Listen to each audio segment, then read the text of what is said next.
Kerala government അടുത്ത മാസം ആഗോള അയ്യപ്പ സംഗമം നടത്താൻ തീരുമാനിച്ചിരിക്കുകയാണ് എന്ന വിവരം ഞാൻ നിങ്ങളോട് നേരത്തെ തന്നെ പറഞ്ഞതാണ്. നേരത്തെയുള്ള ഒരു വീഡിയോയിൽ ഞാൻ അതിൻ്റെ വിശദാംശങ്ങളും CPM-ൻ്റെ ഒരു രാഷ്ട്രീയ പദ്ധതിയാണ് എന്നും ഒക്കെ ഞാൻ പറഞ്ഞിരുന്നു.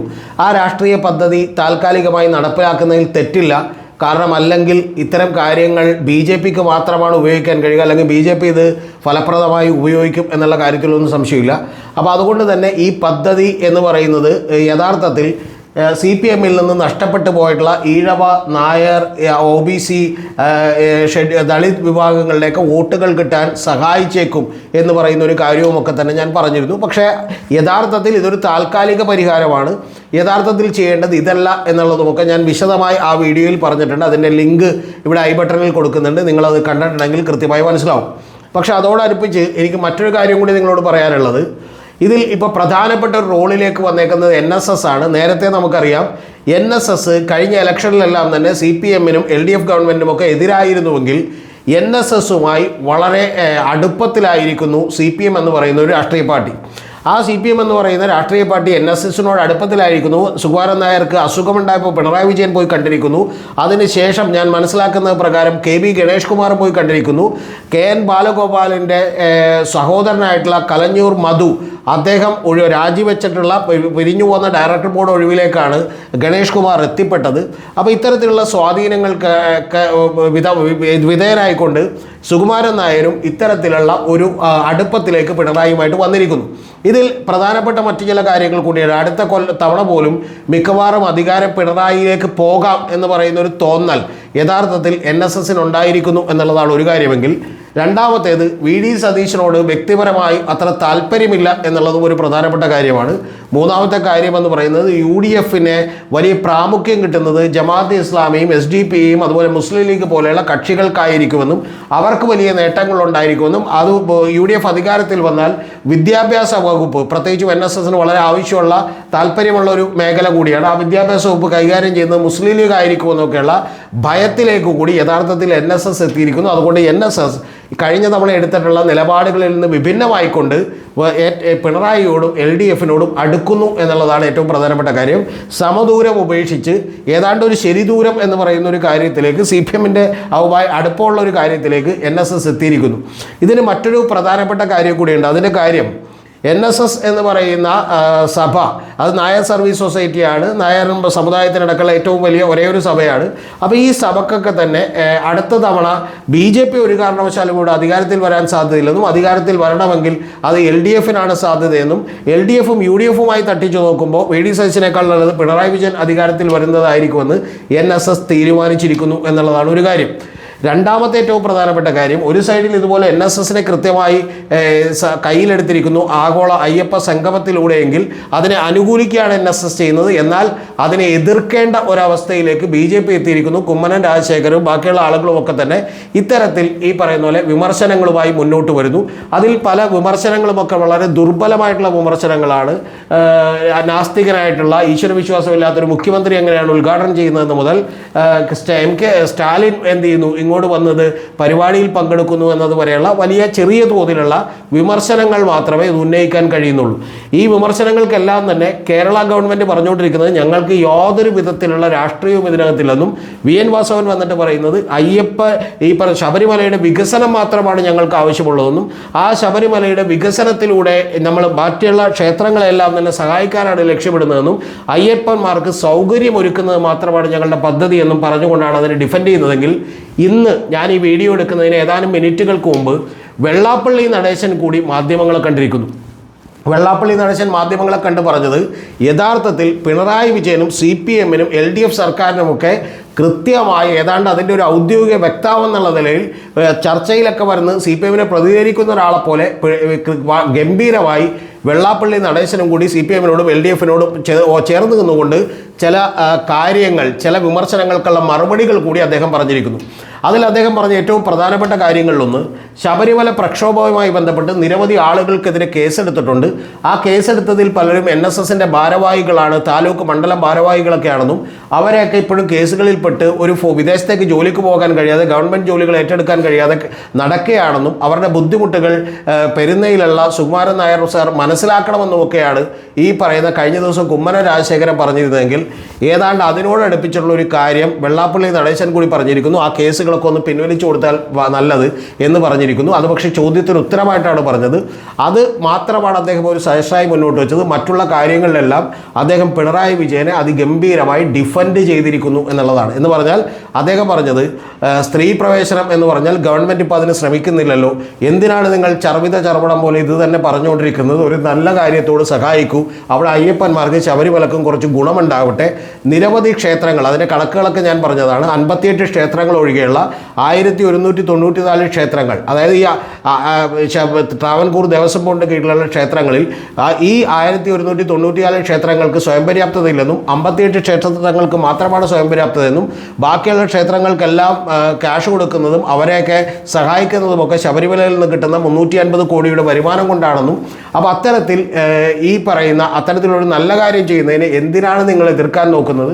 ഒരു നല്ല കാര്യമല്ല, ശബരിമല വികസിക്കട്ടെ, നമ്മളെല്ലാവരും കൂടി ഒരുമിച്ച് നിൽക്കൂ എന്ന് പറയുന്ന അതിഗംഭീരമായിട്ടുള്ള ഒരു ഡിഫൻസ് വെള്ളാപ്പള്ളി എടുത്തിരിക്കുന്നു എന്ന് മാത്രമല്ല, വെള്ളാപ്പള്ളി അടുത്തത് പറയുന്നത് ആര് പറയുന്നു എന്നുള്ളതല്ല, നിങ്ങൾ എന്ത് പറയുന്നു എന്ന് കൂടി നോക്കണം. ആ പറയുന്നതിലെ നന്മ മനസ്സിലാക്കിക്കൊണ്ട് കൂടെ നിൽക്കാൻ കഴിയണം. വനിതകളെ ശബരിമലയിൽ കയറ്റണമെന്നുള്ള നിലപാട് എനിക്ക് പോലുമില്ല, പക്ഷേ എനിക്കില്ലാത്ത നിലപാട് എനിക്ക് തോന്നിയാൽ വെള്ളാപ്പള്ളിക്കാണ്, എനിക്കില്ല. അപ്പോൾ എനിക്കില്ലാത്ത നിലപാട് തന്നെയാണ് ഇപ്പോൾ CPM-നുള്ളത്. പിന്നീട് അതിന് ശ്രമിച്ചിട്ടില്ലല്ലോ, പഴയ കാര്യങ്ങളൊക്കെ പൊക്കോട്ടെ എന്നുള്ളതാണ് അദ്ദേഹം പറയുന്നത്. എന്ന് പറഞ്ഞാൽ വളരെ ഗംഭീരമായി വെള്ളാപ്പള്ളി നടേശൻ തന്നെ ഡിഫെൻഡ് ചെയ്തുകൊണ്ടുള്ള പ്രശ്നം എന്താണെന്ന് വെച്ചാൽ, ഇനി ഇതിനെ കൗണ്ടർ ചെയ്തുകൊണ്ട് ഏതെങ്കിലും BJP നേതാവിനോ ഈ പറയുന്ന വെള്ളാപ്പള്ളി നടേശനെ വിമർശിച്ചുകൊണ്ടോ വരാൻ കഴിയില്ല എന്ന് നമുക്ക് ഉറപ്പാണ്. ഈവൻ ഇതിൽ പങ്കെടുക്കില്ല എന്ന് പറഞ്ഞ് UDF നേതാക്കളിൽ ആരും തന്നെ ഈ SNDPയുടെ വോട്ടുകൾ നഷ്ടപ്പെട്ടേക്കാമെന്നുള്ളതുകൊണ്ട് അവരൊക്കെ MLA-മാരായി മത്സരിക്കണം എന്നുള്ളതുകൊണ്ട് അവരും ആരും തന്നെ ഇതിനെതിരായിട്ട് വരാൻ സാധ്യതയില്ല. എന്ന് പറഞ്ഞാൽ പിണറായി വിജയൻ്റെ കയ്യിലുള്ള വജ്രായുധം തന്നെ അദ്ദേഹം പുറത്തേക്ക് ഇറക്കിയിരിക്കുന്നു. അതുകൊണ്ട് ഇനി BJP-ക്കാർ പോലും എന്ത് ചെയ്യും എന്നുള്ളതാണ് പ്രശ്നം. കാരണം വെള്ളാപ്പള്ളി നടേശൻ്റെ മകൻ ചെയർമാനായിട്ടുള്ള പാർട്ടി BDJS, തുഷാർ വെള്ളാപ്പള്ളിയുടെ പാർട്ടി NDA-യോടൊപ്പം നിൽക്കുകയാണ്. അതുകൊണ്ട് അല്ലെങ്കിൽ പോലും വെള്ളാപ്പള്ളി നടേശനെ എതിർക്കാൻ അവർക്ക് വലിയ ലിമിറ്റേഷൻ ഉണ്ട്. കാരണം അടുത്ത തെരഞ്ഞെടുപ്പിൽ വലിയ പ്രശ്നമാകാൻ പോകുന്ന കാര്യമാണ് എന്നവർക്കറിയാം. അല്ലെങ്കിലും അവരുടെ നേതാക്കന്മാരൊക്കെ ഉള്ളിൻ്റെ ഉള്ളിൽ വലിയ സന്തോഷത്തിൽ കൂടിയാണ്. അതിൻ്റെ കാര്യം അടുത്ത തെരഞ്ഞെടുപ്പിലും BJP പഴയ പോലെ വോട്ട് പിടിക്കുമോ എന്നുള്ള കാര്യത്തിൽ എനിക്ക് സംശയമുണ്ട്.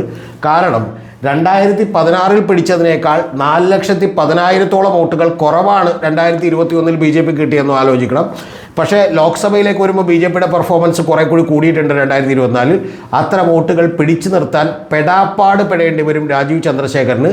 അതിൻ്റെ പ്രധാനപ്പെട്ട കാര്യമെന്ന് പറയുന്നത് കേരളത്തിൽ അധികാരത്തിൽ വരാൻ സാധ്യത പിണറായി വിജയനും LDF ഗവൺമെൻറ്റും ഒക്കെ ആണെങ്കിൽ അവരോടൊപ്പം നിൽക്കാം എന്ന് പറയുന്ന ഒരു കാര്യത്തിലേക്കാണ് കൃത്യമായി പറഞ്ഞാൽ NSS-ഉം SNDP-യും എത്തിച്ചേരുന്നത്. എന്ന് പറഞ്ഞാൽ നായർ സമുദായത്തിൽ ഒരു വലിയ സംഘടനയായിട്ടുള്ള ഏറ്റവും വലിയ സംഘടനയായിട്ടുള്ള NSS-ഉം ഈഴവ വിഭാഗത്തിൻ്റെ ഏറ്റവും വലിയ സംഘടനയായിട്ടുള്ള SNDP-യും കൃത്യമായി ഈ ഗവൺമെൻറ്റിനോടൊപ്പം നിൽക്കുന്നു എന്ന് പറയുന്ന ഒരു കാര്യമാണ് നമ്മുടെ മുമ്പിലേക്ക് തെളിഞ്ഞു വരുന്നത്. ഇനി ഇതോടൊപ്പം തന്നെ ഇതിൻ്റെ ഭാഗമായിക്കൊണ്ട് തന്നെ BJP-ക്കകത്ത് വലിയ തോതിലുള്ള പ്രശ്നങ്ങൾ നടന്നുകൊണ്ടിരിക്കുകയാണ്.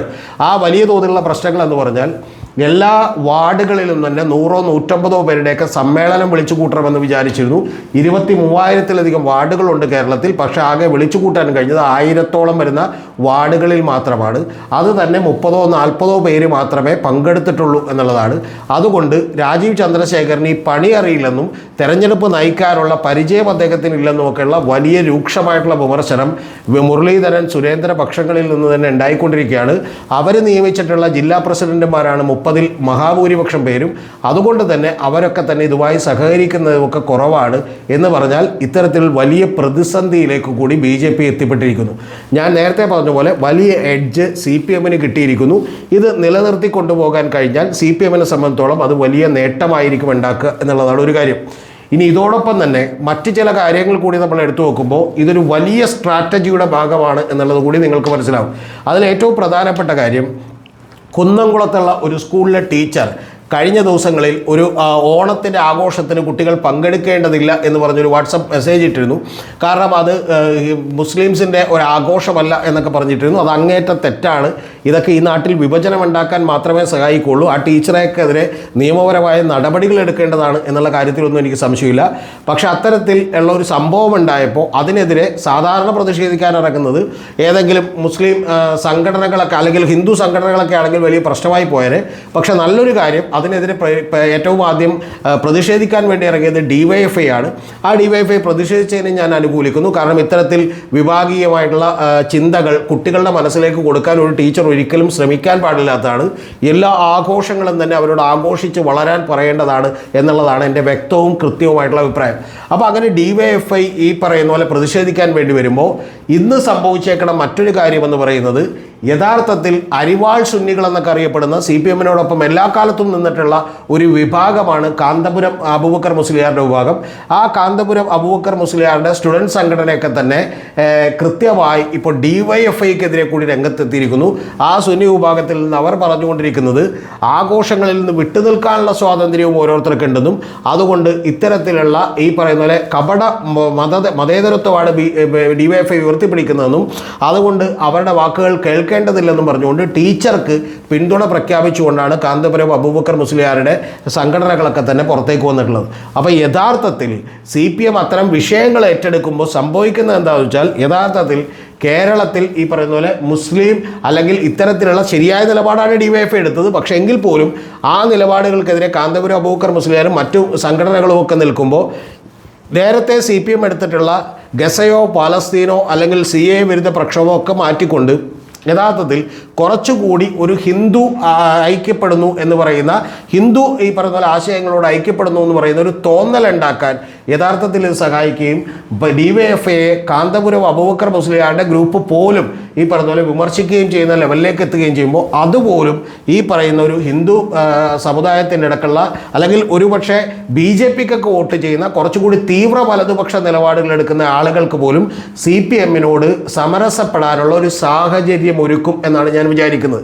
യഥാർത്ഥത്തിൽ ഈ പദ്ധതികളൊക്കെ തന്നെ പണ്ട് ദല്ലാൽ നന്ദകുമാർ പറഞ്ഞതുപോലെ തൃശ്ശൂരിൽ ഒരു സീറ്റ് നിങ്ങൾ ജയിപ്പിച്ചു തരൂ എന്ന് പറഞ്ഞിരുന്നു. ആ സീറ്റ് ജയിപ്പിക്കാൻ പൂരം കലക്കൽ പോലെയുള്ള പദ്ധതികൾ നടത്തിക്കൊണ്ട് അവരൊരു പരിസരം ഒരുക്കിയിരുന്നു.